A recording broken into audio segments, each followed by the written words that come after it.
नमस्कार भक्तों, आपका स्वागत है आपके अपने YouTube चैनल द भक्ति जोन में। आज हम निर्जला एकादशी महामतस्य का वर्णन करेंगे, जो इस प्रकार है।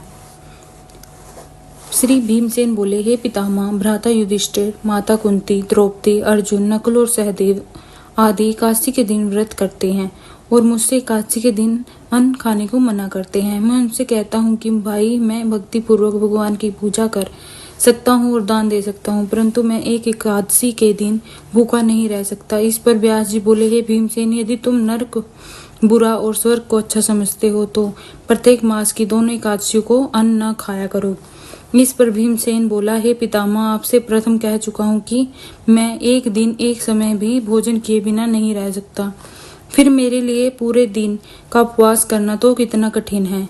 मेरे पेट में अग्नि का वास है, जो अधिक अन्न खाने पर शांति होती है। यदि मैं प्रयत्न करूं तो एक दिन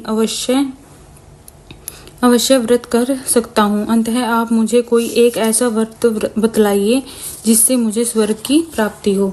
श्री व्यास जी बोले कि हे वायुपुत्र, बड़े बड़े ऋषि और महर्षि ने बहुत से शास्त्र आदि बनाए हैं। यदि कलयुग में उनसे मनुष्य पर आचरण करे तो अवश्य ही मुक्ति को प्राप्त होता है। उसमें धन बहुत कम खर्च होता है। उसमें से जो पुराणों का सार है उसे कहता हूँ कि मनुष्य को दोनों पक्षों की एकादशियों का व्रत करना चाहिए। इससे उन्हें स्वर्ग की प्राप्ति होती है। श्री व्यास जी बोले, हे भीमसेन, कृष्ण और मिथुन संक्रांति के मध्य में ज्येष्ठ मास की शुक्ल पक्ष की एकादशी होती है। उसका निर्जल व्रत करना चाहिए। इस एकादशी के व्रत में स्नान और आचमन में जल वर्जित नहीं है, लेकिन आचमन में 6 मास से जल से अधिक जल नहीं लेना चाहिए। इस आचमन से शरीर की शुद्धि हो जाती है। आचमन में 6 मास से अधिक जल मगपान के समान है। इस दिन भोजन नहीं करना चाहिए, क्योंकि भोजन करने से व्रत नष्ट हो जाता है। यदि सूर्योदय से सूर्यास्त तक मनुष्य जल पान करे तो उससे 12 एकादशी के फल की प्राप्ति होती है। द्वादशी के दिन सूर्योदय से पहले ही उठना चाहिए। इसके पश्चात भूखे ब्राह्मण को भोजन कराना चाहिए। तत्पश्चात स्वयं भोजन करना चाहिए। इसका फल 1 वर्ष संपूर्ण एकादशियों के फल के बराबर है। हे भीमसेन, स्वयं भगवान ने मुझसे कहा था कि एक एकादशी का पुण्य समस्त तीर्थों और दोनों के बराबर है। एक दिन निर्जला रहने से मनुष्य पापों से मुक्त हो जाता है। जो मनुष्य निर्जला एकादशी का व्रत करते हैं उनको मृत्यु के समान भयानक यमदूत नहीं दिखते। उस समय भगवान विष्णु के दूत स्वर्ग से आते हैं और उसको पुष्प विमान पर बिठा स्वर्ग को ले जाते हैं। अंततः संसार में सबसे श्रेष्ठ निर्जला एकादशी का व्रत है। अंततः यत्न पूर्वक इस एकादशी का निर्जल व्रत करना चाहिए। उस दिन ओम नमो भगवते वासुदेवाय मंत्र का उच्चारण करना चाहिए। उस दिन गोदान करना चाहिए।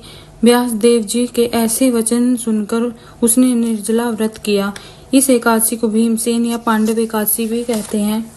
निर्जल व्रत से पहले भगवान की पूजा करनी चाहिए और उनसे विनय करनी चाहिए कि भगवान, आज मैं निर्जला व्रत करता हूँ, इस दूसरे दिन भोजन करूंगा।